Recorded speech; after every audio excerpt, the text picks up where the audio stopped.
From ancient plagues to modern outbreaks, infectious diseases have shaped our world. At the Johns Hopkins Medicine Division of Infectious Diseases, our mission is to improve the lives of patients. We do this through cutting-edge research, compassionate care, and training that fosters the next generation of leaders in our field.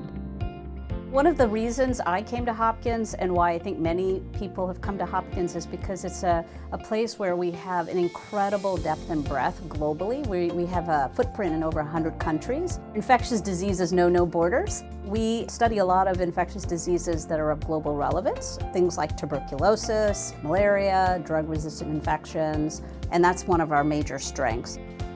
What we do that's special and on the cutting edge is we approach every disease, every infection saying we want to generate the knowledge, the evidence, the science to push our treatment forward. We want to do better and we want to be part of that. I think that's really what's in our DNA at Hopkins, this idea that we're going to drive advances forward in infectious diseases, and then we're going to teach our colleagues both at Hopkins and around the world what we've learned. Our division loves doing research, but I think so many of our faculty are also superb clinicians, and it's so satisfying to help someone get over an infectious illness. But we also learn from our patients, and we know there are things we don't understand, questions we should ask that we can then carry back to our areas of research and also share with our colleagues. And we find that this kind of environment is fundamentally important, I think, for stimulating advances in medicine. In many avenues, we're pushing the field forward. There's our hepatitis group, which has been instrumental in understanding the epidemiology and mechanisms of action. In COVID, we have big groups of people now working across the School of Public Health and School of Medicine. We're working in microbiome research, where we've captured some attention as to how the microbiome may be influencing chronic diseases. And I would say the list goes on. Well, the division began with really 4 faculty members. Back in the late 1970s, it was just a group of them and some big problems to solve. And over time, the division really started to expand, especially in the late 1980s and early 1990s with HIV. And a number of people came here to work on HIV, and we went from just a handful of faculty to what's almost 100 faculty right now, working in just about every continent except for Antarctica to deal with the major infectious diseases that are there. Global health is all about equity and making sure that if we have top-line treatment for a particular disease, that we make that available to people in other countries of the world. It is provision and equity in healthcare for all, not just the people that, come to Johns Hopkins.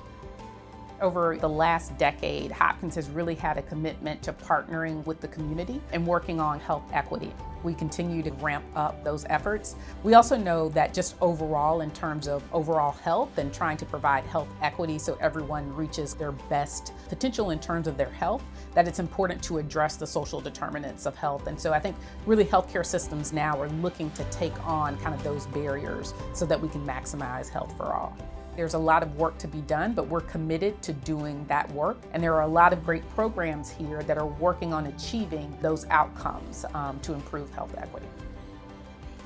Well, I think a tough part of our history in medicine has been a very paternalistic, centralized version of knowledge, that physicians were the source of knowledge and directed patients to do things. The term doctor was derived from the same roots as teacher, and doctors are at their best when they're teaching their patients and helping them gain information, and then working with them to make the best decisions for their own needs.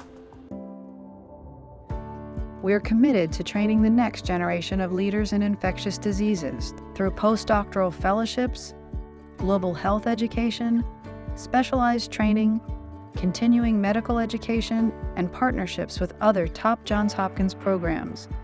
We are proud to offer the very best in comprehensive educational opportunities. It's always been the mission of the fellowship program to train folks who are going to go on to be leaders in medicine in some capacity, whether that's in research or clinical care or education or some other domain. That has remained sort of the guiding light of the program over time. And I think the ability to work in a place where you have so many of the world's experts on so many different topics who are just lovely, approachable, thoughtful people who always welcome inquiries and conversations and are enthusiastic about sharing the work that they do. It's hard to imagine having an equally good experience at another place or actually being in any other place. So I've had the pleasure of directing the medical scientist training program since 2013. This is a program really designed to help the next generation of people who want to transform the standard of medical care, learn how to ask and answer important research questions, and deliver the best care possible. We've really been innovators in changing the way medicine is practiced, improving medical care, and we're really leaning on these individuals who really understand how to do transformative research and medicine to be the next generation of physicians, scientists who carry the torch and continue to advance medical care at the pace at which we've seen it progress over the last few decades. We are training a generation that's going to be ready for the whole host of whatever comes next in terms of the next COVID or the next RSV or the next flu. We've been doing this for a long time. We're not going to give up. We're ready for whatever comes our way.